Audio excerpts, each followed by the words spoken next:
Bobby asked me to talk about sugar tonight, and I figured because y'all are so sweet here at this church, everyone's been so nice that you must get a lot of sugar. But really, in all truth, we do see a lot of patients with diabetes at our hospital and insulin resistance, and so it's just a real fitting topic to talk about. So without any further ado, we'll go ahead and get started. So everyone kind of remembers that 1964 musical, Mary Poppins, and her favorite, saying in that great song is, "A spoonful of sugar helps the medicine go down." And while it does help the medicine go down and tastes really good, it's kind of gotten a bad reputation, especially over the last couple of years. And a lot of people will say now, sugar makes you fat and it's toxic and things like that. So we're going to dive into a little bit more about sugar. So America's sweet tooth, and according to the United States Department of Agriculture, per capita consumption of calorie sweeteners, mainly from sucrose and corn sugars, which we'll get into as well, it's increased by 39% between 1950s and the 2000s, which is a huge percentage.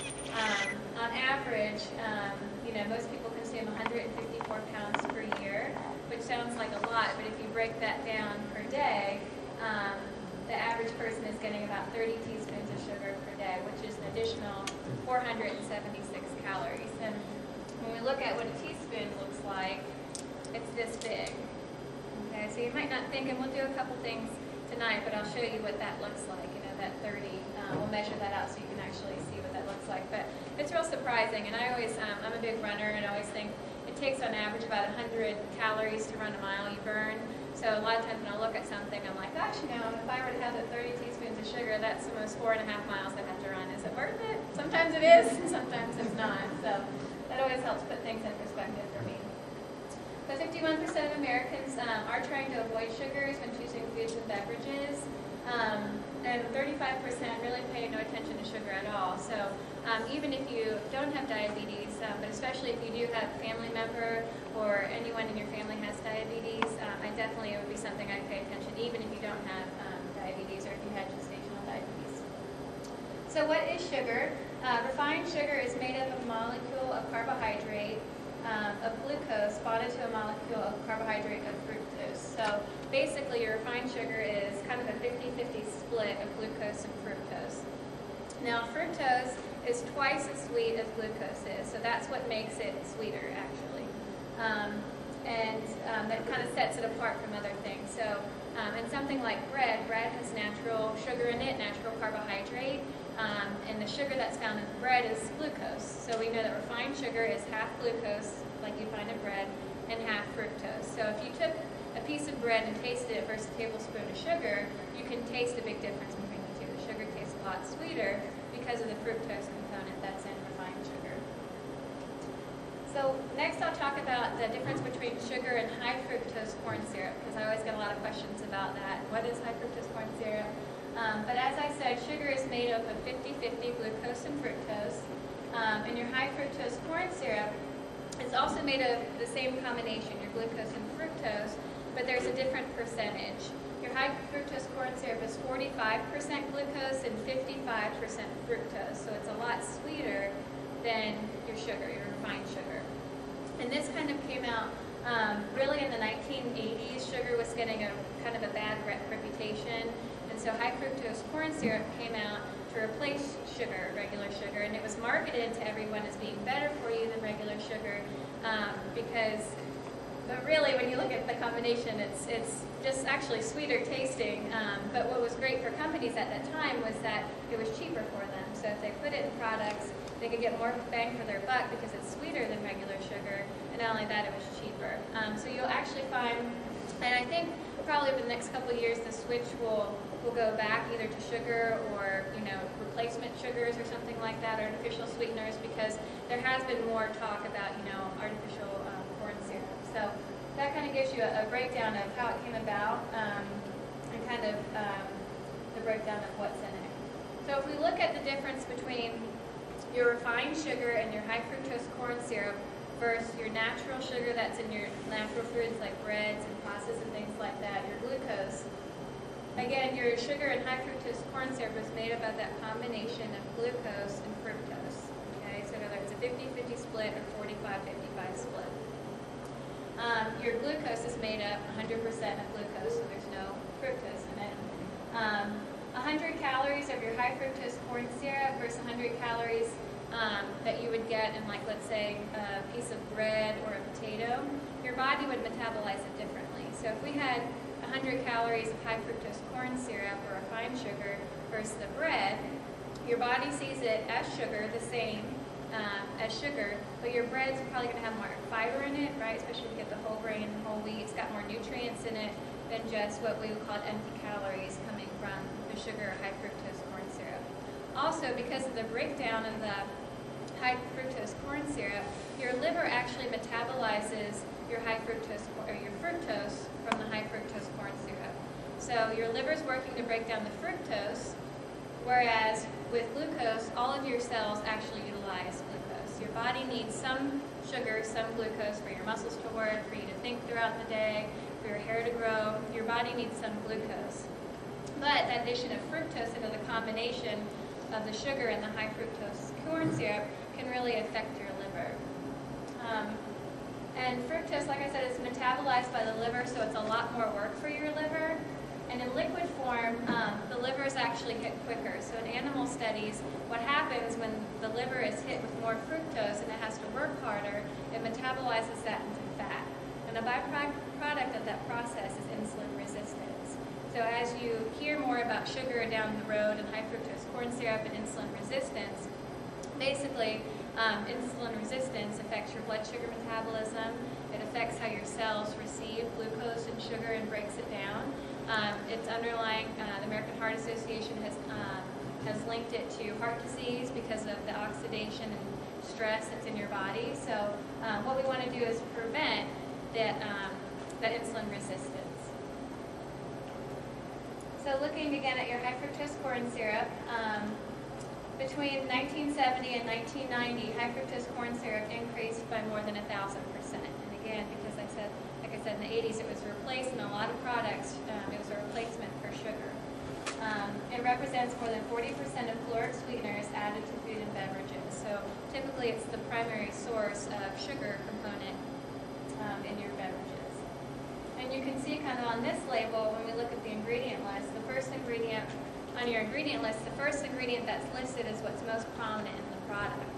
And then it kind of goes down from there. So we see in this Coke, our first ingredient is carbonated water. Our second ingredient is high fructose corn syrup. Okay, so that means that there's primarily water, and then second ingredient is going to be your high fructose corn syrup there.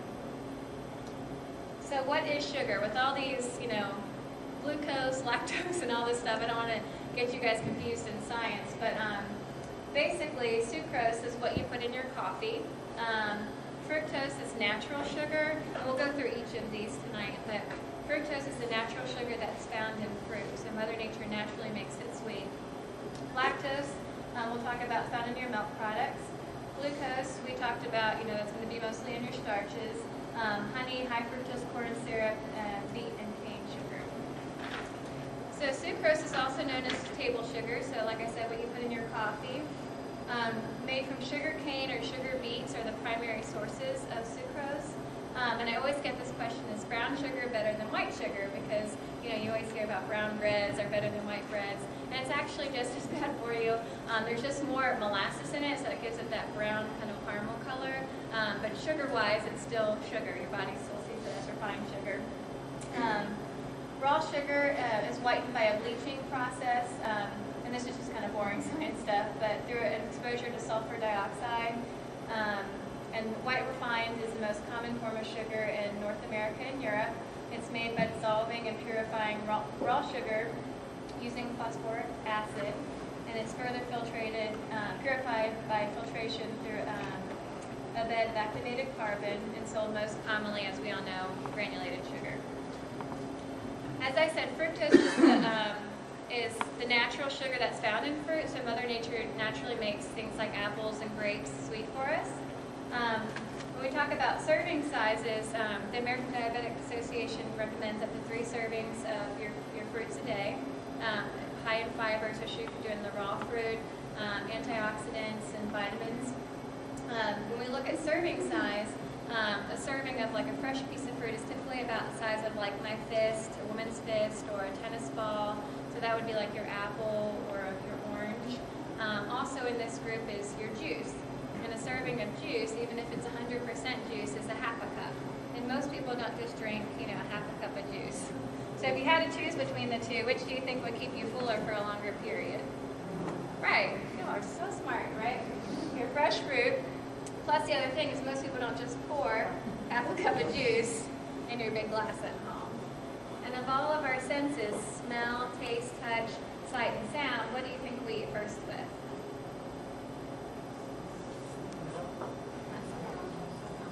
Sight. We eat first with our eyes, even before smell or taste. So if we were to fill this with just a half a cup of juice, most of us would be like, what the heck, that's just a swig, right? We want that filled all the way up. So that'd be like 1, 2, 3, 4 servings of fruit, where we wouldn't eat, 4 apples at one time or 4 oranges at one time. So portion control, we don't really get into that too much tonight, but it also becomes a big important factor when we look at weight and insulin resistance. So lactose is, one more thing I want to talk about this, with your fruit, if you think about canned fruit too, it's packed in syrup. So that's just another example of where you have something naturally sweet in the fruit, and then they would pack even more added sugar in there on top. So that. Lactose is the natural sugar that's found in milk, and that usually surprises people. They've heard of lactose, but they don't think of milk as having carbohydrates. So your milk and your yogurt actually have natural sugar in it. And a serving is about a cup, or again, size of my fist. And the American Diabetic Association recommends up to 2 servings a day of your milk. So just keep that in mind. And whether you're doing whole milk or 2% milk or skim milk, a serving is still a cup, and there's about 12 grams of carbohydrate in a cup of milk, whether you're doing whole milk or 2%. Obviously, if you do like your 2% or your 1% or skim milk, you're cutting out a lot of that fat too, but your carbohydrate will be the same. And then we have glucose. So as I said, glucose is the natural sugar that's going to be found in your rice, your pasta, noodles, a slice of bread, half cup of cooked cereal.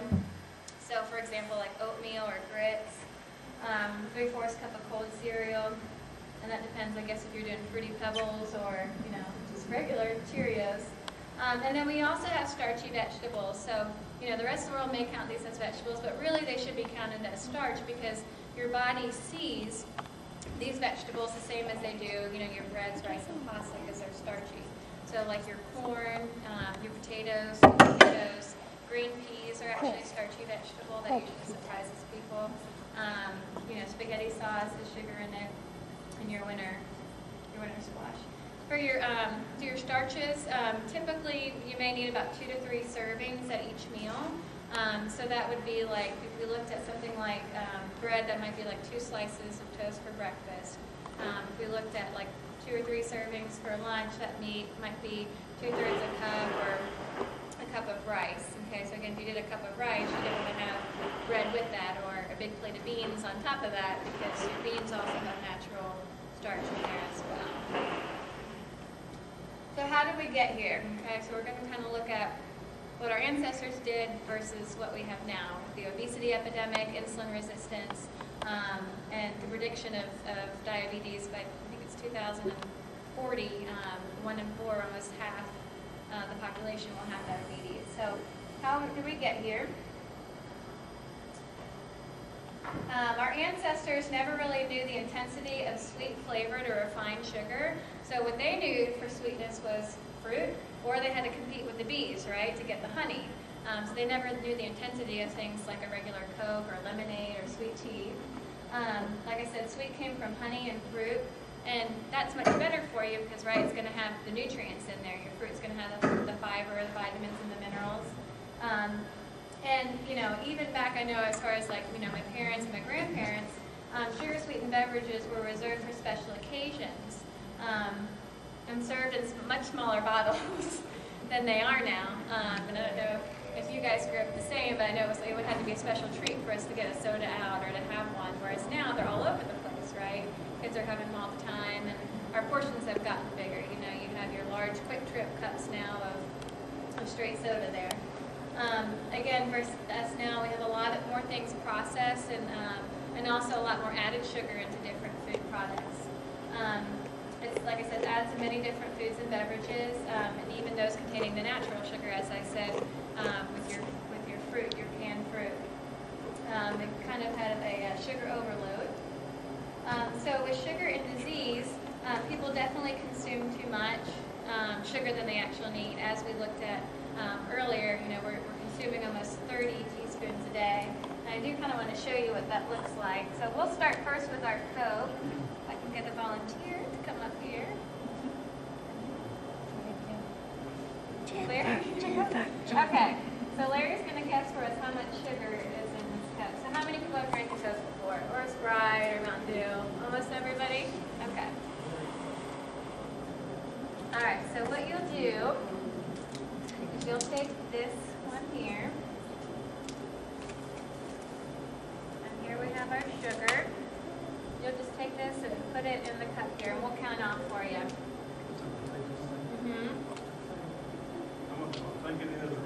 How much do you think it is? Yeah. 1, 2, 3, 4, 5, 6, 7,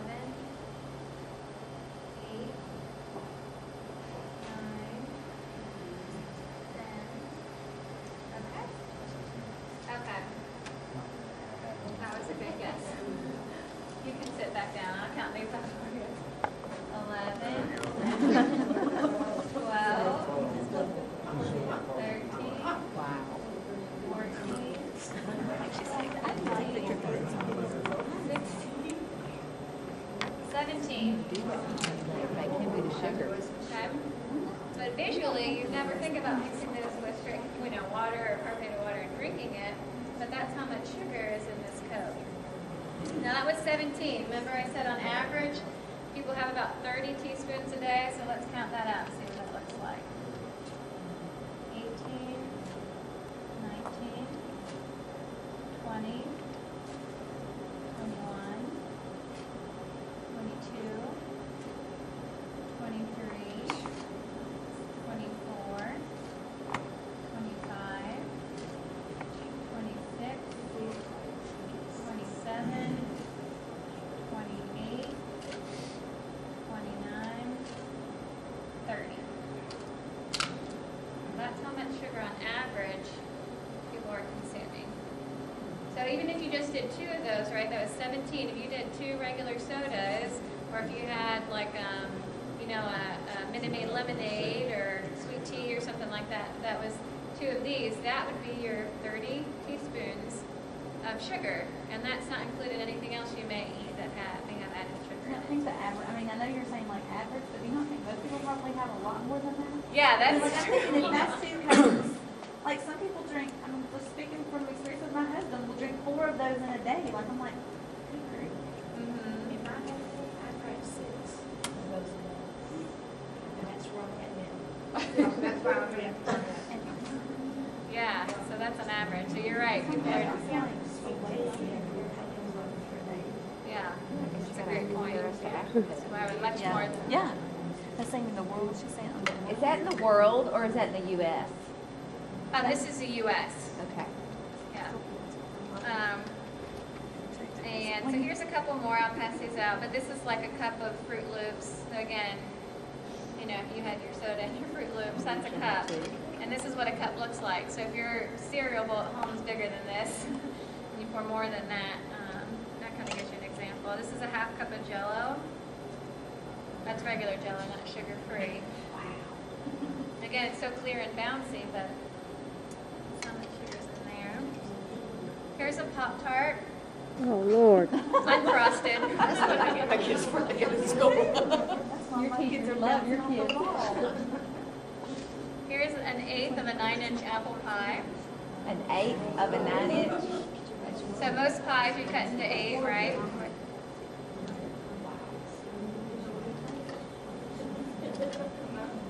Here's here's a 3-inch chocolate chip cookie. 3 inches is probably the size of my thumb.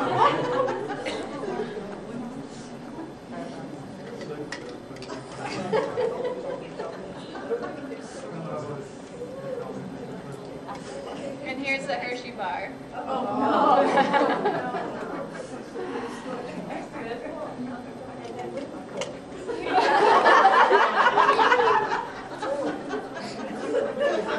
I'm still walking around.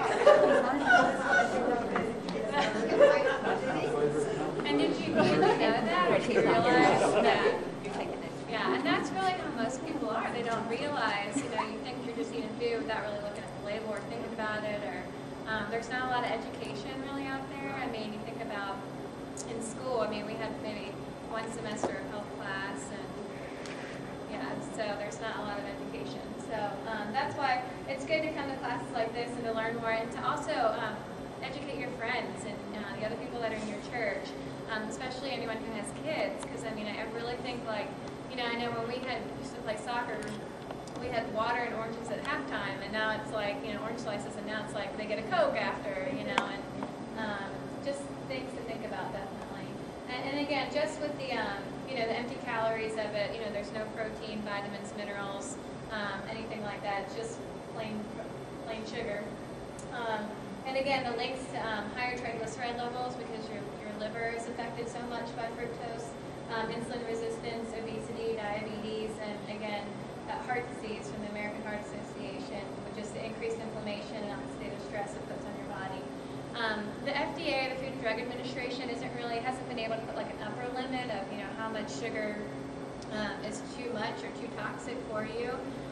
They do have a recommendation, we'll get to at the end, but women no more than 100 calories per day of added sugar, and men is 150 calories per day of added or extra sugar. But it's just with all this newness, they can't really define it, I guess, as far as having an upper limit. And those things are things that we looked at. Obviously the Coke, it's going to have sugar, mostly sugar, and Hershey bars and things like that. But I thought this one was really interesting. I'm sorry it's small. I'll try to read it to you. But this is added sugar, and here we just compared 2 meals, and both of them are breakfast, and both of them have the same amount of calories, 540 calories. But this one has 50 grams of added sugar, and that one has only 7 grams of added sugar. So again, we have the same amount of calories, but this one has a lot more sugar. And they're pretty comparable as far as the food items. So here we have a cup of brewed coffee with a tablespoon of hazelnut liquid creamer, adds 4.5 grams of added sugar, versus just a cup of brewed black coffee with 0 grams of added sugar. Here for our cereal, we have a cup of cocoa-flavored puffed rice cereal, which adds 16 grams of added sugar, versus our cup of plain puffed rice cereal, which adds only 2 grams of sugar. And both of them have a cup of fat-free milk, which has 0 grams of added sugar.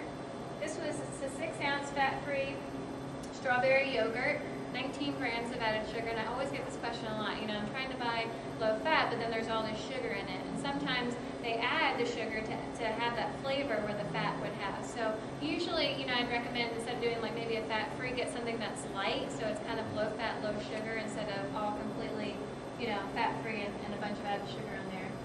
Okay, so we had that, the cup of strawberry yogurt versus a 6 ounces of fat-free plain yogurt with 6, real strawberries, 0 grams of added sugar. And then 1 slice of whole wheat bread, 1.5 grams of added sugar versus 2 slices of whole wheat bread, which is 3 grams of added sugar. And then we have a tablespoon of grape jelly, 9 grams of added sugar versus 2 tablespoons of creamy peanut butter with 2 grams of added sugar. So again, they're sort of comparable breakfasts, same calories, but a lot of extra added sugar there too. And like I said, talking to your friends and family about it and other members of the church is really important, because knowledge is power. And really the best thing you can do is to look at the label, the nutrition facts label, and also the ingredient list, to look for things like, cane sugar, high fructose corn syrup, or fructose. And when you look at the label, I know this is sort of small, but the first thing you want to look at is the serving size. So this is an example of macaroni and cheese, and the serving size is 1 cup. So that means that all the nutrition information that's on that label is if we only eat 1 cup of this macaroni and cheese. So we we go down here to our total carbohydrates, and we have 31 grams. Now, I always get this question, what's the difference between sugar grams and carbohydrate? Your body sees carbohydrate as sugar. So really you can say carbohydrate equals sugar because your body sees it the same. When you see grams of sugar here, it's actually indented a little bit. So you have your total carbohydrate and then grams of sugar is indented. That grams of sugar on there is actually added sugar. Okay, so that's already included in that total carbohydrate count. So if we had something like, let's say a slice of bread, and it had 15 grams of carbohydrate and 2 grams of sugar, that means that 2 grams of that is added sugar, whether they're adding, raw sugar to it, or plain sugar, or high fructose corn syrup. But the other 13 grams that's in that is coming from the natural glucose that's found in bread, the natural sugar. But since we know our body sees carbohydrate as sugar, we want to look at total grams of carbohydrate. And the other thing that's important to look at is servings per container. So in this box of macaroni and cheese, it says 2 servings. So that means if we ate the whole box, we'd multiply all of that by 2. We'd be having 2 cups, so that our added sugar is actually 6 grams instead of just the 3 grams on there. So again, also important to look at. And again, as we look at nutrition labels, we have a oh, is it? I'm with Lee right now. That's why you're front and center. Intervention, right? Divine intervention. So here we have our serving size is 280 milliliters. So that means a nutritionist if we drank the whole bottle, because that's our serving size. And we see here total grams of carbohydrate, 33 grams. Total sugar is 31 grams. That means that almost all of that is coming from that added sugar. And those people ask, how many carbohydrates can I have a day? Pretty much between 30 and 45 grams per meal will be kind of your goal. And again, if you look at that, most of that is coming from added sugar. That's not going to fill you up. It's not going to keep you full for long. There's not a lot of vitamins and minerals, as we can see in here, besides 20% calcium. So again, as you start to look, and we look at the ingredients here, we have Starbucks coffee, which is water and coffee. Second ingredient, condensed soy milk, and then water, and then sugar is like our next ingredient down. So what do we do with all this information is that we need to start eating less and moving more. And really with obesity epidemic, our portions have also gotten smaller. A hamburger used to be about the size of a hockey puck, and now, it's twice that. Because again, we eat first with our eyes, so not only are our portions getting bigger in restaurants, they've gotten bigger, but also in our homes. We're eating more than we're actually burning off and moving. So we need to eat smaller portions, and we need to move more. Also, as we age, our metabolism slows down. We're not running around and playing soccer and sports like we used to when we were little. Our bodies don't need to grow as much as they did. So it's definitely a thought process change when you're used to eating, say, a whole apple, that now we only need to eat half the apple, so we have to kind of adjust that. And the American Heart Association, like I said, guidelines for sugar for women no more than 100 calories per day of added sugar, and for men no more than 150 calories per day of added sugar, and no more than 5 to 15% of your calories from solid fats and added sugars, because again, consensus is really out that we don't need all this added sugar, and that's adding to our insulin resistance, obesity, and diabetes. So. The next slide I'll show you is pretty fun. It's kind of a fun slide because, again, we don't realize how much sugar is in different things. So I think this is kind of a good little demonstration to show you a couple things.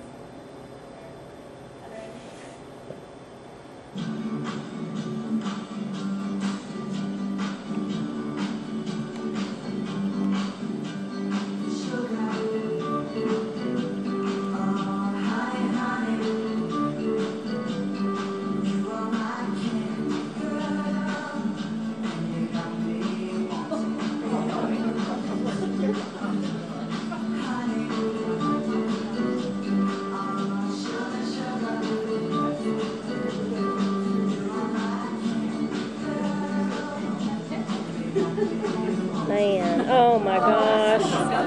Oh my goodness.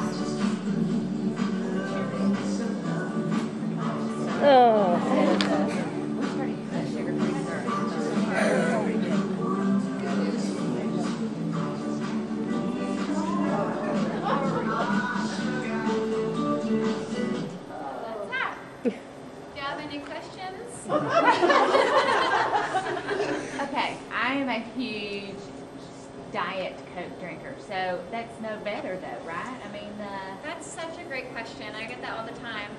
And the thing with that is that what I usually say is that we know the consequences of too much calories and too much sugar, especially when it comes to family members with diabetes. We have, patients who we know may have, blindness or kidney problems or amputations. So we know the causes of that. With artificial sweeteners, the FDA really regulates those. The American Diabetes Association recommends no more than 5 packets per day of the same kind. So it's the same thing with moderation. You don't want to just get stuck on one. Is it a better choice to have, a diet soda versus a regular soda? Yeah, I mean, obviously water would be best for you, but if you want something sweet, yes, it'd be a better choice for you. But that doesn't mean you need to have, 5 or 6 diet sodas a day either. So what I always recommend is no more than 1, 2 max for your diet sodas or things with artificial sweeteners in them. And saccharin is one of the oldest artificial sweeteners. It was actually discovered in 1825. And it used to be on the carcinogen list, and it was removed, I think probably about 5 years ago. It was taken off. And there's so many different kinds now. You've got your Splenda, you've got your Equal, you've got your Sweet and Low, you've got your Truvia, Stevia. There's just so many different options for you to choose from. And they're a lot sweeter than regular sugar. So you may, let's say you take usually 2 packets of sugar in your coffee, you may only need a half a packet of an artificial sweetener. And it always gets such a bad reputation because, someone say, well, I read a study that, it causes cancer. And you really have to look at those studies because we don't metabolize things exactly, as mice do, and the amount of artificial sweetener that they give them for them to develop cancer would be like you having, 8 diet sodas or 20 diet sodas a day, every day for the course of 20 years. It's such a large amount that you probably wouldn't consume that much, but, obviously, water is best. It's great for your skin, and, some of your sodas have the caffeine and things like that in it, but, that's why I said 1 or 2 a day max, but ideally water would be best, but yes, definitely, as opposed to the regular soda would be a better choice.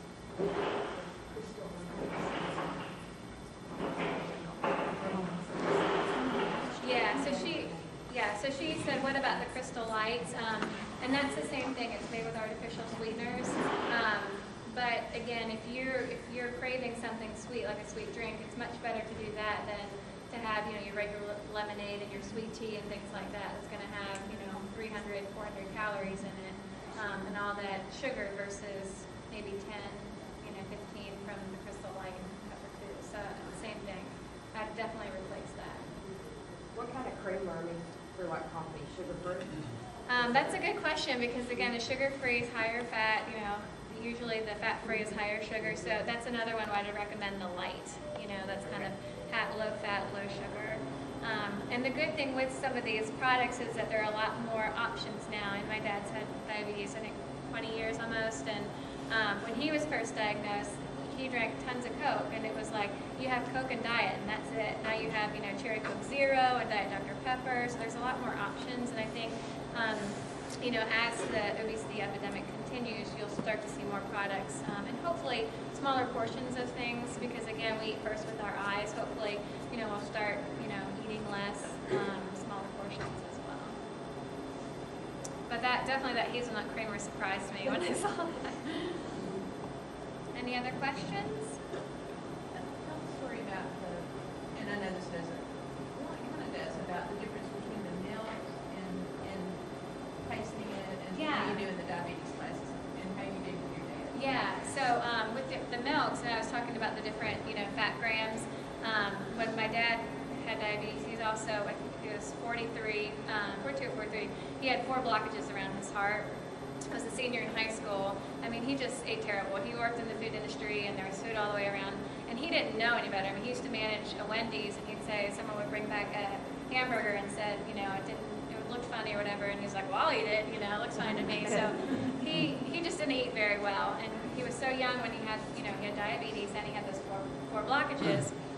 And I remember the dietitian came to visit us at the hospital, and she was kind of teaching us what we need to do. And when we went home, I mean, he was, drinking milk, eating meat and potatoes, and we're like, all right, Dad, you got to switch to the skim milk. And he's like, I'm not drinking that skim milk. I'm a man, I eat meat and potatoes, and I'm not drinking, skim milk or eating rabbit food. And so my mom and I, we had a container that we had at the house. We started mixing his whole milk with 2% and then 2% with 1%. So he never really noticed the difference. I mean, he was drinking 1% for a good probably 2 weeks. And then we were going to the grocery store, and I got, the 1% milk, and he's like, I don't drink that. I told you I only drink skim milk. And I was like, okay, I'm not going to argue. We're at Kroger. Grabbed the whole milk. So he grabbed it, and he went home and tried it. And he's like, oh, this is so thick, because he got used to the taste of the 1%. And in our diabetes classes at the hospital, I always do a blind taste test, too, where I put, whole milk, 2%, and skim milk in white containers where you can't see what it is. And I have people taste and guess, which do you think is which? And I've not had anyone get it right in like the last 7.5 years I've taught it. And we did the same thing when we were in college. We did a health fair and had people drink it out of white containers because remember we first with our eyes, and taste-wise you can't tell a huge difference. But a lot of people don't want to drink the 1% or skim milk because it looks blue, it looks watery. But if you're just having it on your cereal or something like that, it's a great way to cut out calories and stuff like that.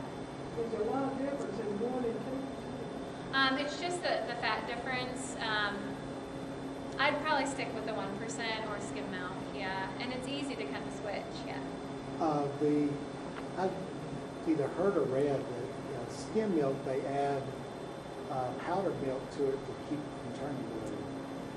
There's 2 different kinds of milk. There's skim milk, and then there's some fat-free plus.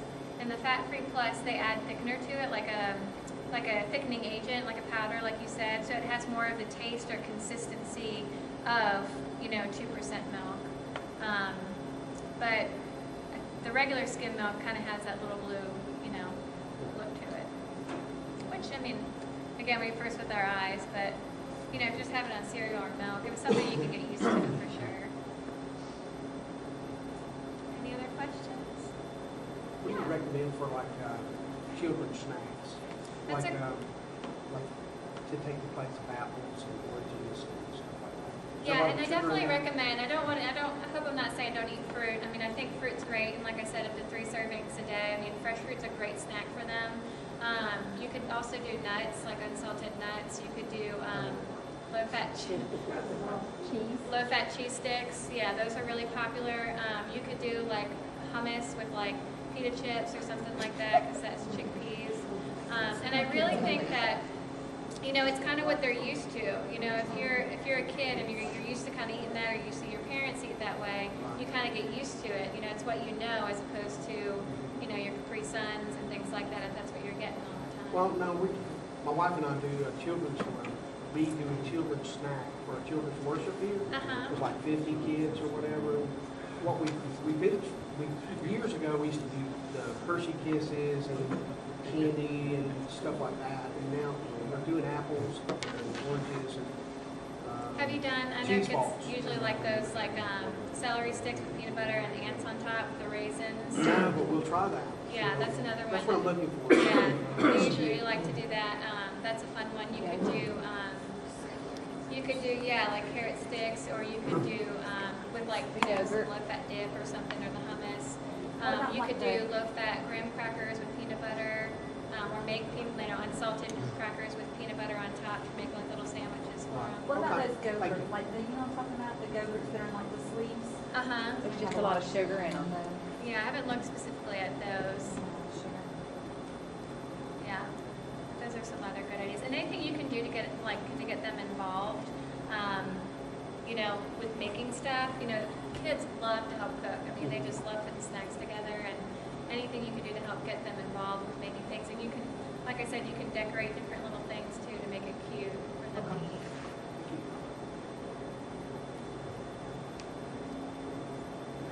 You're welcome. Thanks, guys. Thank you.